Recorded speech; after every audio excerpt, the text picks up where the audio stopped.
لما سالوني عليها وقلت لهم عاملاها بالعسل الاسود ما صدقونيش خالص، قالوا لي انت جايباها من بره. قلت لهم لا، انا جايبه عاملاها بالعسل الاسود وبجد خطيره. سموا بالله وصلوا على الرسول وتعالي حطي العسل على الفراخ. حطي معلقه كبيره من العسل الاسود، عليها معلقه كبيره من الكاتشب، بعد كده معلقتين كده حلوين من الباربيكيو صوص، معلقتين كده حلوين من البابريكا او معلقه كبيره، معلقه صغيره من السبع بهارات، معلقه من الفلفل الاسود، معلقه من الملح، والملح حسب الرغبه. بعد كده حبه حلوين كده من الزعتر الناشف فركتهم كده، ولو عندك فريش يبقى افضل. حطي بقى كمان معلقه من الزيت ومعلقه من الصلصه، بصلايه حلوه كده مبشوره بميتها. بعد كده هتبل بيهم بقى الفراخ كويس جدا جدا جدا، هخلي لازم الفراخ تتشرب بكل التتبيله دي بالشكل ده كده. هتبل بقى الفراخ وهقولك على تطبيق حلو قوي، بجيب افكار كتير قوي من عليه، اكلات وحلويات ومشروبات بدون انترنت. هسيبهولك في اول تعليق تحت الفيديو، حمليه عندك واستفادي بيه. اول مره تحمليه بنت وبعد كده يبقى على جهازك على طول من غير نت. بس كده ايه، حطيه عندك لما يكون مفيش نت او قاعده في مكان مفيهوش واي فاي ولا اي حاجه، تطلعي الوصفات اللي انت عايزاها، تقعدي بقى تحفظيها وتبقى موجوده عندك على جهازك. حلوه قوي يا بنات، حملوها عندكم.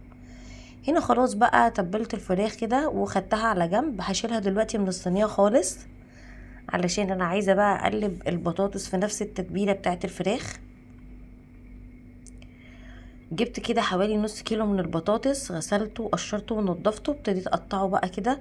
عايزه تقطعيه ترانشات، عايزه تقطعيه صوابع، براحتك التقطيعه اللي انت عايزاها، بس خلي تقطيعه البطاطس تكون سميكه شويه عشان تاخد معانا تسويه الفراخ. وانا هنا استخدمت وراك، ما استخدمتش فراخ كامله بالشكل ده كده. هتبل بقى الفراخ البطاطس وشلت الفراخ على جنب، وارصص البطاطس بالشكل اللي انتي شايفاه ده. يا بقى كلنا نصلي على النبي علشان كلنا نكسب ثواب انا وانتم، ونصلي على الرسول كده ونسمي بالله.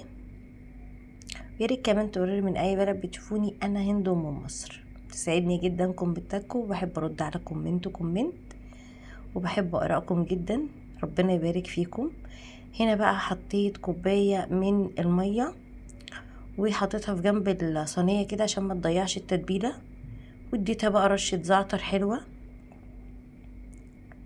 بعد كده هنغطيها وندخلها بقى ايه على الفرن على طول على الصاجة. انا بحطها على الصاجة بتاخد يا دوبك الوراك بتاخد مني نص ساعة، ساعة الا ربع. الفراخ بتاخد ساعة، ساعة وربع. وبعد كده اخر كم يعني اخر ما تستوي بحطها كده 5 دقايق تحت الشواية وبتبقى بالشكل ده. سأقولك والله هي شكلها وطعمها خطير، والعسل الاسود بيديها طعم حكاية. جربوا الطريقة دي وتعالوا قولولي ايه رأيكم. ما تحكموش على الحاجة من غير ما تجربوها. على فكرة اكبر محلات بتشوي فراخ بتستخدم العسل الاسود علشان يديهم التحميرة دي.